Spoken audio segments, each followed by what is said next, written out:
형님, 요즘 사람들은 다들 저 작은 화면 속에 사느라 참 바쁘네요.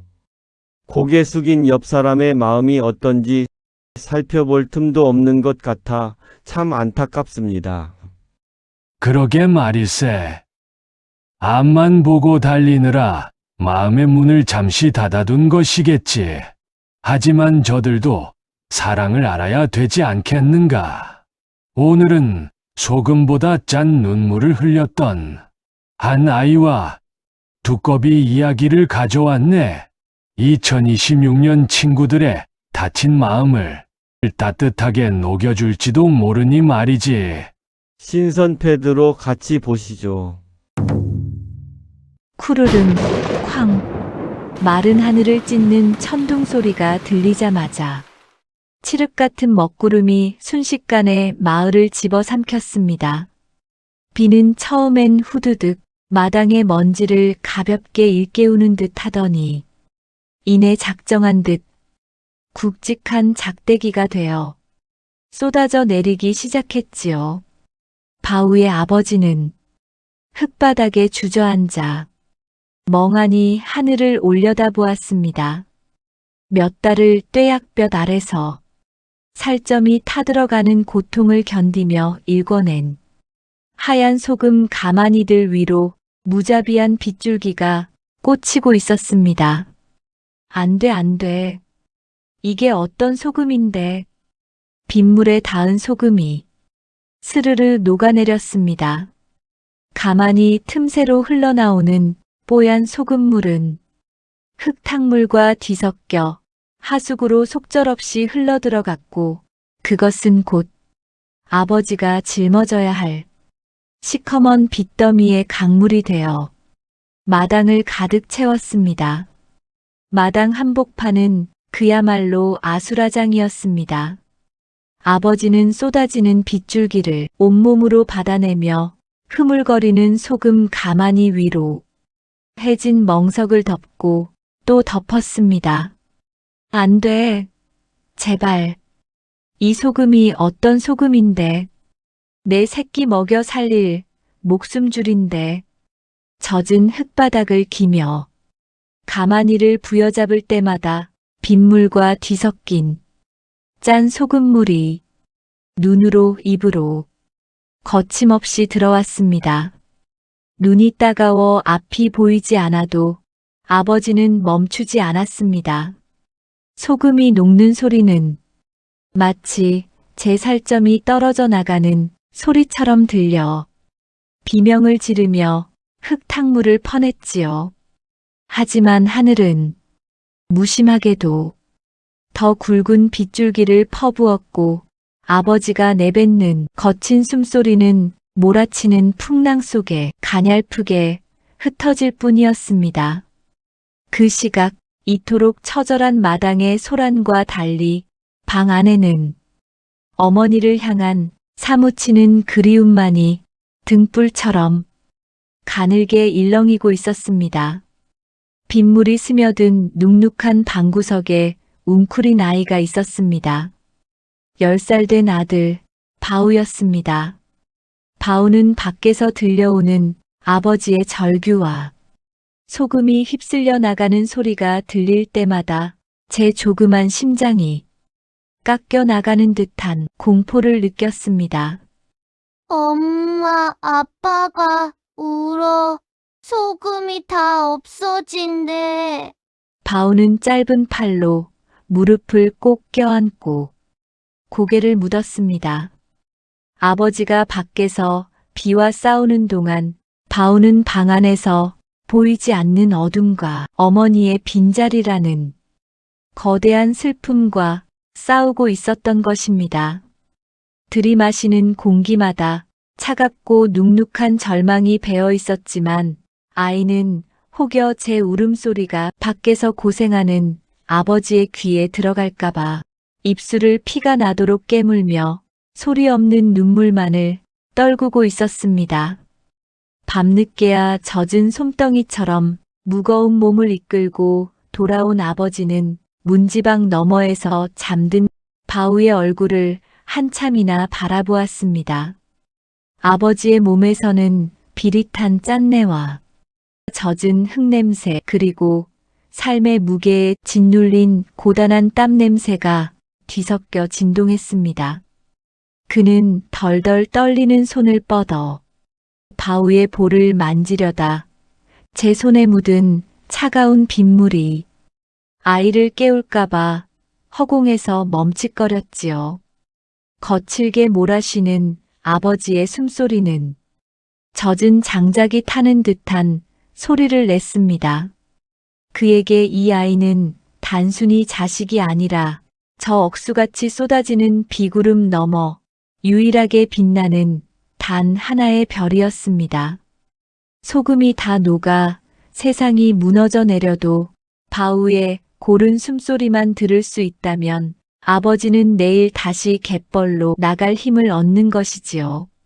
아버지는 바우의 머리맡에 앉아 젖은 옷을 짜내며 나직이 의졸였습니다. 바우야, 이 애비가 미안하다. 소금이 다 녹아버렸구나. 내 애미가 봤다면 이 못난 놈을 얼마나 꾸짖었을까. 그의 목소리는 빗소리에 섞여 가늘게 떨렸고 눈가에 맺힌 것은 빗물인지 눈물인지 알 수 없는 뜨거운 액체였습니다.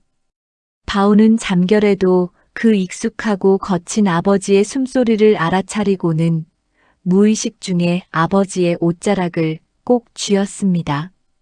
세상은 소금 한 가마니의 가치로 그들을 평가할지 몰라도 이 작은 방 안에서만큼은 서로가 서로에게 우주였고 전부였습니다. 밖에는 여전히 모진 비가 내리고 있었지만 부자의 떨리는 숨결이 맞닿은 방 안에는 세상 그 무엇보다 진하고 짠 사랑의 향기가 배어나오고 있었습니다. 아버지는 젖은 몸을 뉘어 깊은 잠에 빠져들었고 바우 역시 아버지의 거친 손을 꼭 쥔 채 겨우 눈을 붙였지요. 하지만 운명의 수레바퀴는 그 짧은 평온조차 시샘했던 것일까요? 밤이 깊어갈수록 창밖을 때리는 빗줄기는 더욱 억세졌고 지붕을 뚫을 듯한 기세로 몰아치는 바람에 문창지는 파르르 떨며 울어댔습니다. 그 서늘한 기운에 번쩍 눈을 뜬 바우는 왠지 모를 가슴의 울렁거림에 홀린 듯 자리에서 일어났습니다. 아버지가 깰까봐 숨을 죽인 채 조심조심 문을 열고 나선 바우의 눈앞에는 지옥처럼 어두운 마당이 펼쳐져 있었지요. 하늘을 집어삼킬 듯 쏟아지는 빗줄기는 멈출 기미가 없었습니다.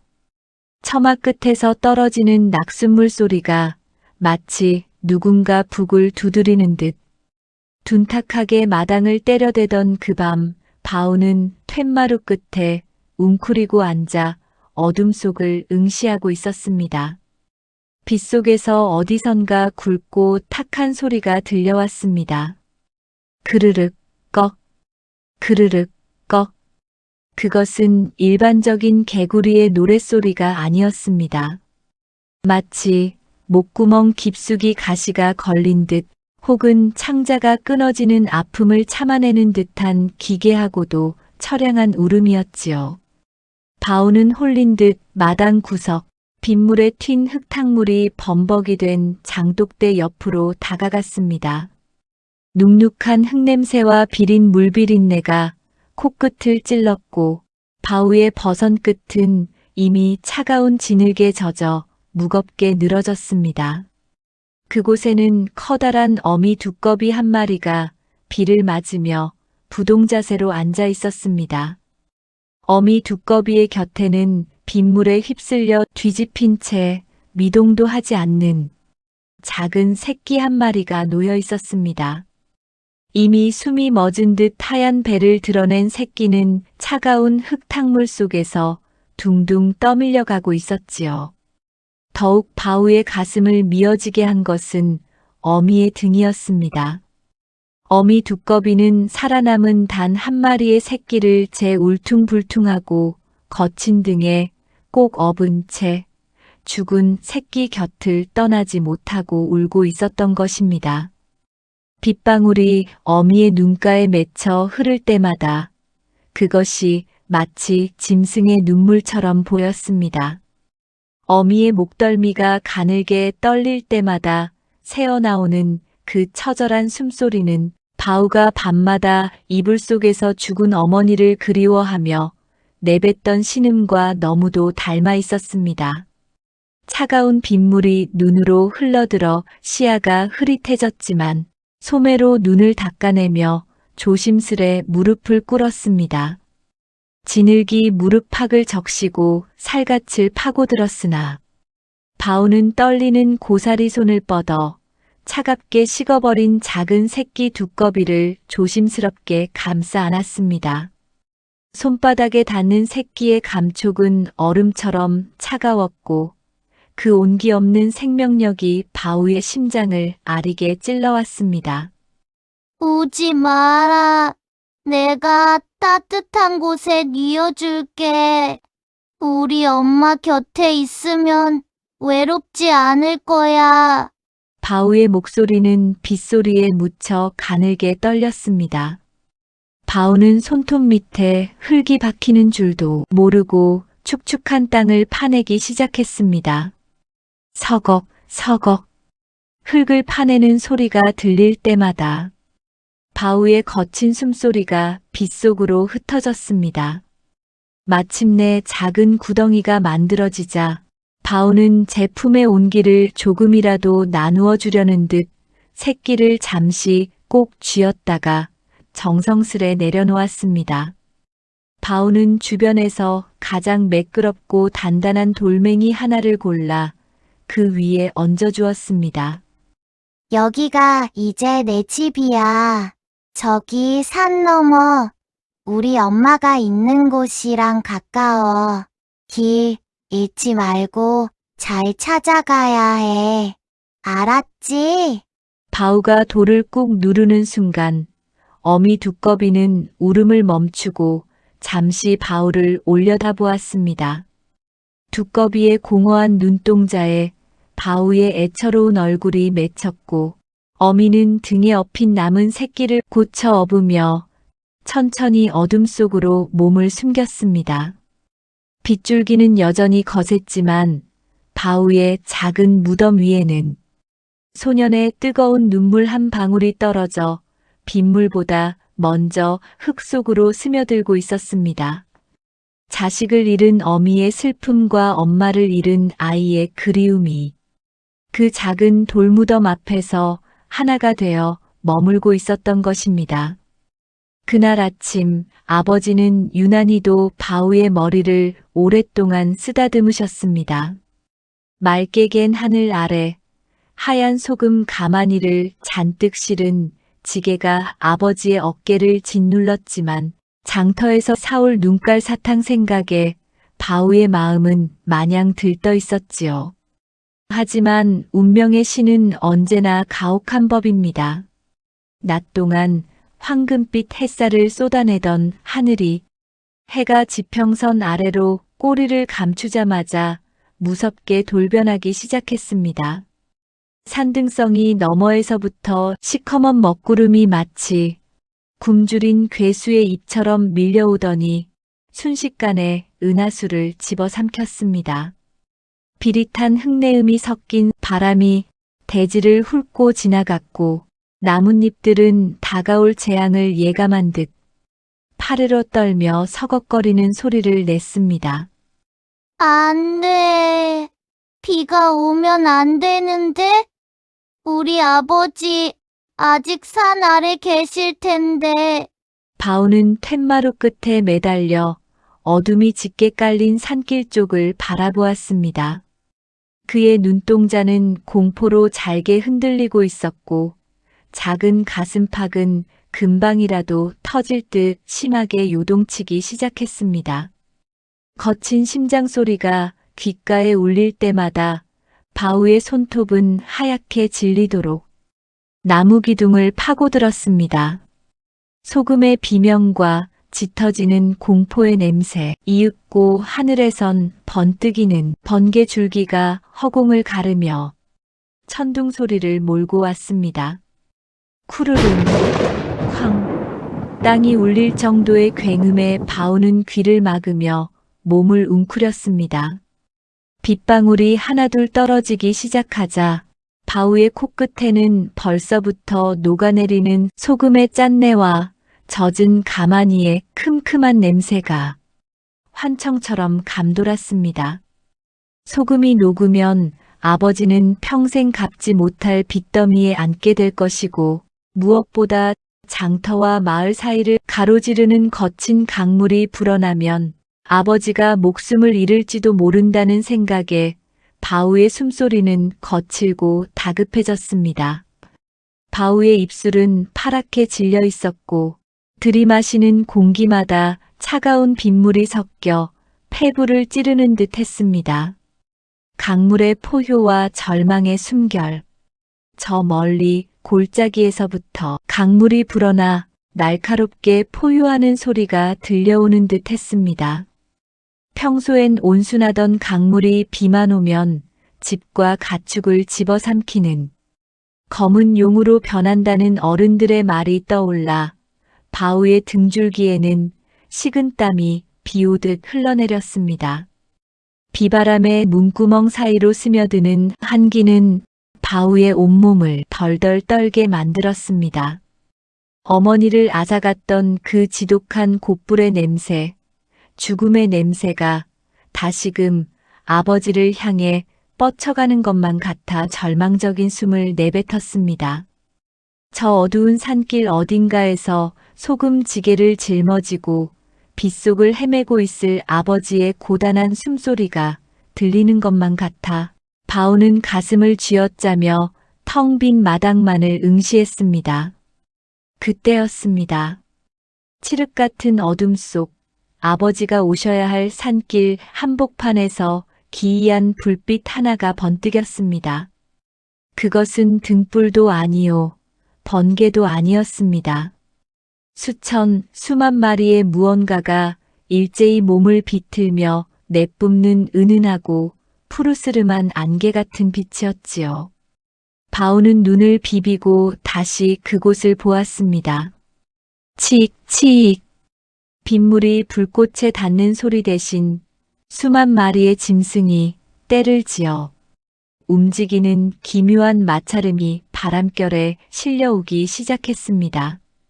그리고 그 빛의 중심에는 믿을 수 없는 광경이 펼쳐지고 있었으니 칠흑 같은 어둠을 뚫고 마당 한 구석에서 쿠우, 쿠우하며 땅이 울리는 듯한 기괴한 소리가 들려왔습니다. 바우가 넋을 잃고 마당을 바라보던 그때 빗줄기를 가르며 나타난 것은 다름 아닌 그날의 그 어미 두꺼비였습니다. 짐승의 절규, 옷자락을 끄는 필사의 몸짓, 어미 두꺼비의 온몸은 붉은 진흙으로 범벅이 되어 있었고 툭 튀어나온 두 눈은 평소와 달리 혈관이 터진 듯 붉게 충혈되어 있었습니다. 녀석은 바우의 발치로 뛰어들더니 제 몸뚱이보다 몇 배는 큰 소년의 바짓가랑이를 입으로 꽉 물고는 마당 밖 산길 쪽으로 거칠게 잡아당기기 시작했습니다. 꺽, 꺽. 두꺼비의 목청에서 터져나오는 소리는 비명보다 처절했습니다.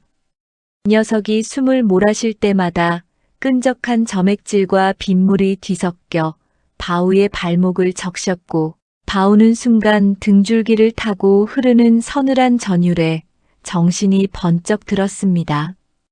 아버지한테 무슨 일이 생긴 게 분명해. 바우의 심장은 이미 입 밖으로 튀어나올 듯 거세게 요동치고 있었습니다. 두꺼비는 비틀거리는 바우를 인도하며 산비탈을 올랐습니다. 빗물에 씻겨 내려가는 미끄러운 흙탕물 속에서 바우는 몇 번이고 넘어졌고 손톱은 돌뿌리를 긁어 피가 맺혔습니다. 하지만 거친 숨을 몰아쉴 뿐 멈추지 않았습니다.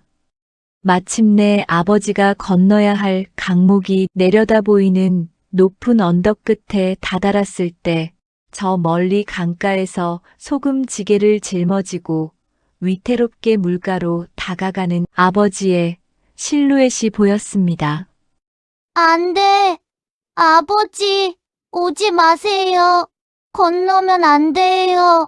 바오는 보찜 속에 챙겨온 횃불에 불을 붙였습니다.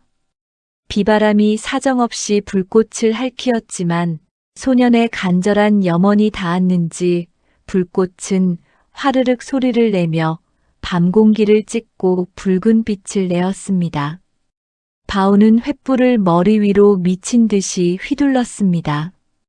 뜨거운 불꽃의 열기가 뺨을 스쳤지만 바오는 쉴 새 없이 아버지를 불렀습니다. 그의 목소리는 이미 쉬어버려 쇳소리가 났고 가쁜 숨결마다 빗물이 들이닥쳐 폐가 타들어가는 것 같았지요. 바로 그때 강 건너편에서 지게를 고쳐 매던 아버지가 언덕 위에서 미친 듯이 흔들리는 횃불을 보고 우뚝 멈춰 섰습니다. 땅속 깊은 곳에서부터 거대한 괴수가 으르렁거리는 듯한 진동이 발바닥을 타고 전해졌습니다.